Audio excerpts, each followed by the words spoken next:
Beberapa waktu yang lalu ada seorang murid di Jakarta menanyakan soal mengenai termodinamika. Soalnya kira-kira begini. Jadi ada sebuah sistem gas diberi kalor sebesar 400 Joule misalkan.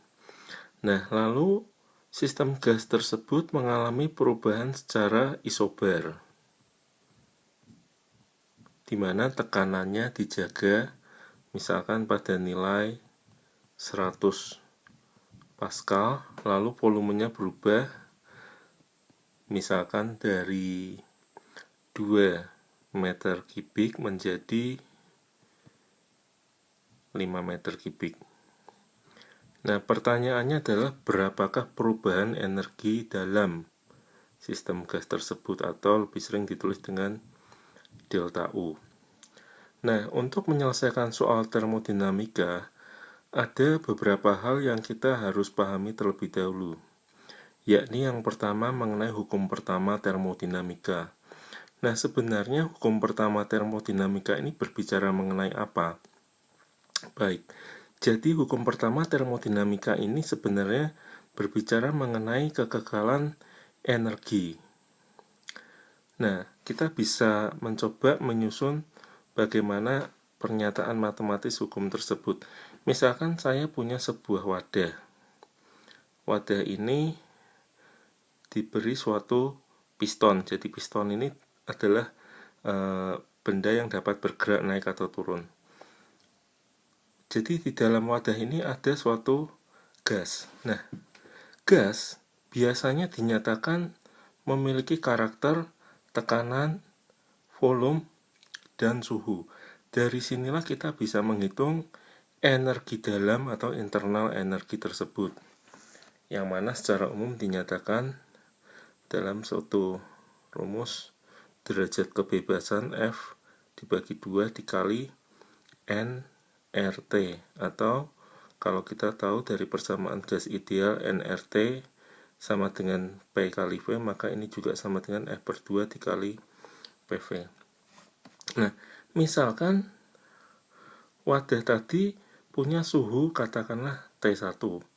Jadi kita bisa katakan energi dalam gas tersebut bernilai U1.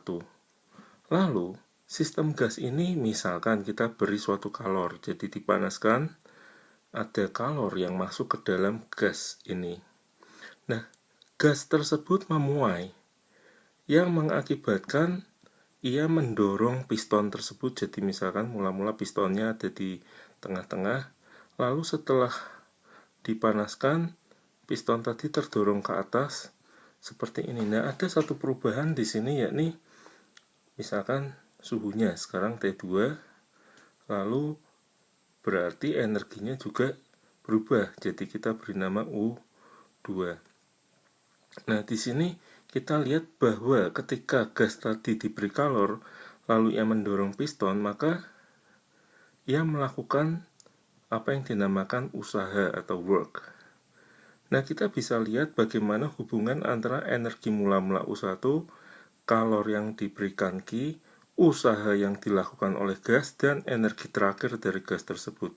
Jadi, kalau kita pikirkan secara hukum kekekalan energi, maka akan berbunyi kira-kira energi mula-mula U1, lalu ada jumlah energi yang masuk, yakni suatu kalor Q, kemudian ada jumlah energi yang dikeluarkan oleh gas tersebut untuk mendorong piston, jadi ini dikurangi W.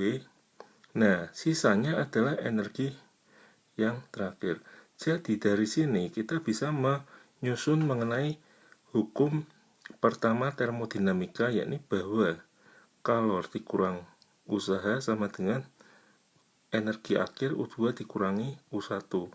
Nah, jadi ketika kita hendak memikirkan mengenai bagaimana perubahan energi yang terjadi, ilustrasi mengenai gas yang dipanaskan tadi ini akan membantu kita dalam menyusun hukum pertama termodinamika ini. Nah, jadi ini yang bagian pertama, yakni bahwa bagaimana hubungan energi-energi yang ada ketika sistem gas tersebut mengalami perubahan harus benar-benar kita pahami.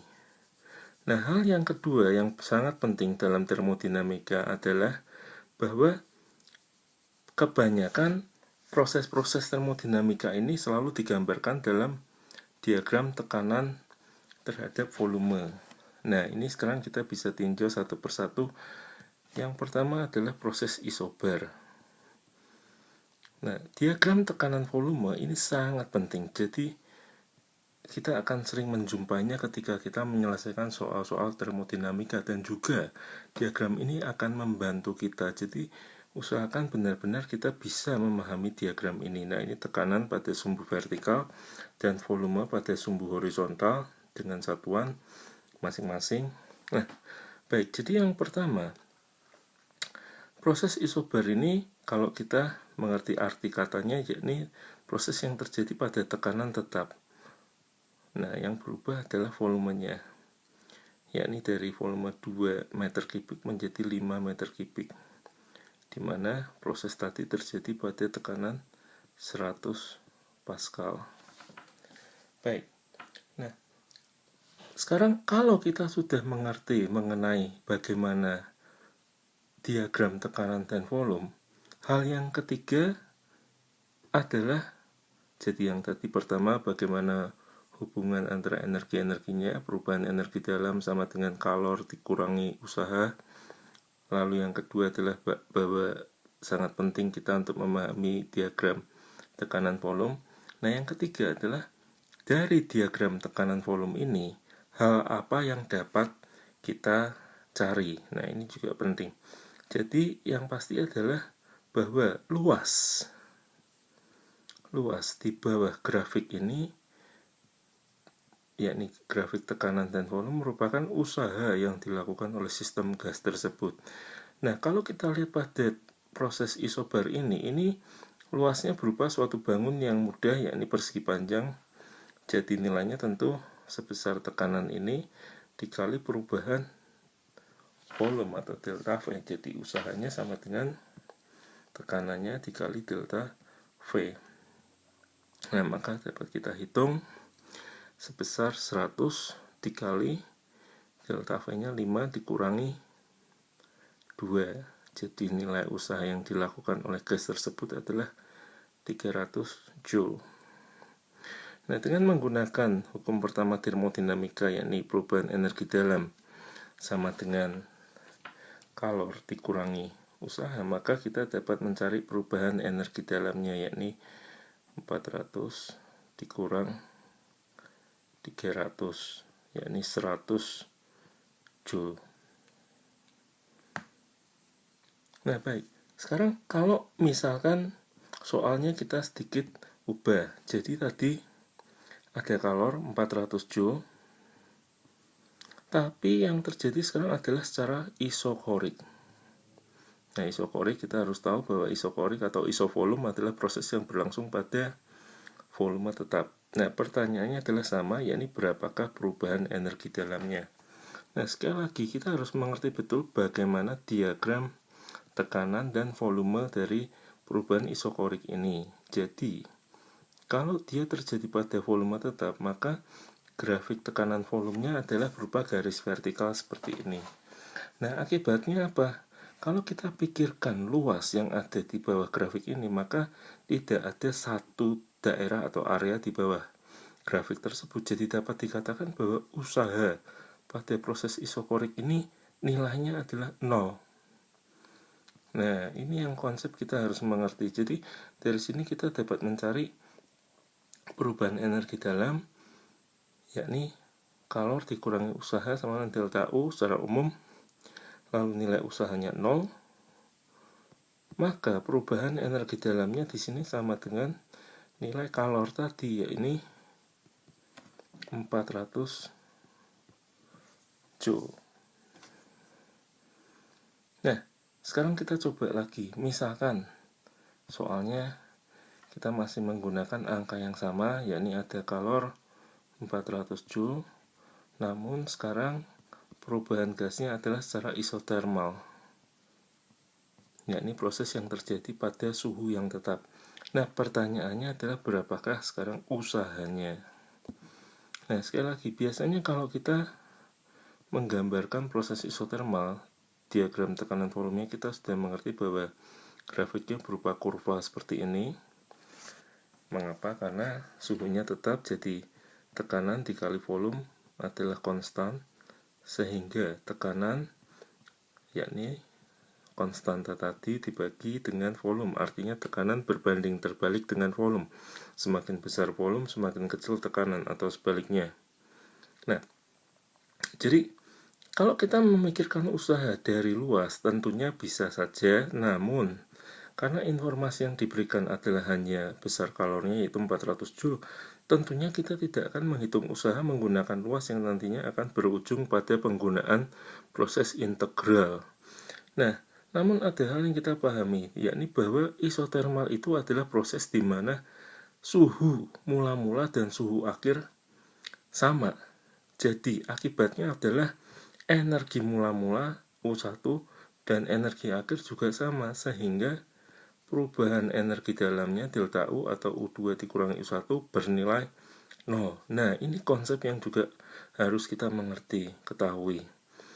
Nah, kalau kita sudah lihat bahwa delta U-nya 0, maka kalor dikurangi usaha sama dengan delta U atau 0, maka nilai usahanya sama dengan nilai kalornya pada proses isotermal ini, yakni sebesar 400 Joule.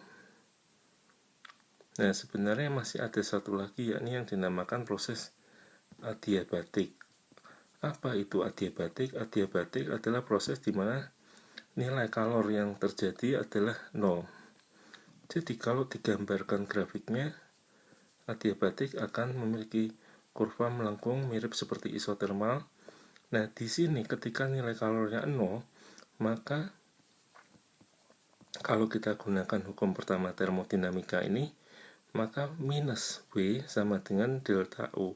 Jadi kita apabila diberikan salah satu nilai dapat menghitung nilai yang lain. Misalkan kita diberi nilai usahanya 100 Joule, maka dari sini kita dapati minus 100 sama dengan delta U atau U2 dikurangi U1. Nah, kita juga harus mengerti apa artinya kalau nilai dari energi akhir dikurangi energi awal bernilai negatif.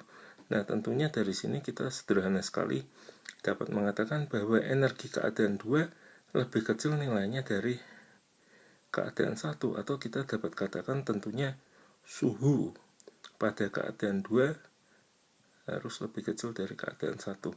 Nah, jadi yang penting sekali lagi dalam soal-soal termodinamika adalah bagaimana konsep kita akan hukum kekekalan energi. Lalu yang kedua adalah diagram tekanan volume sangat penting untuk kita pahami, di mana dari situ kita dapat mencari satu nilai, yakni yang dinamakan usaha, yang adalah luas di bawah grafik tekanan volume tadi.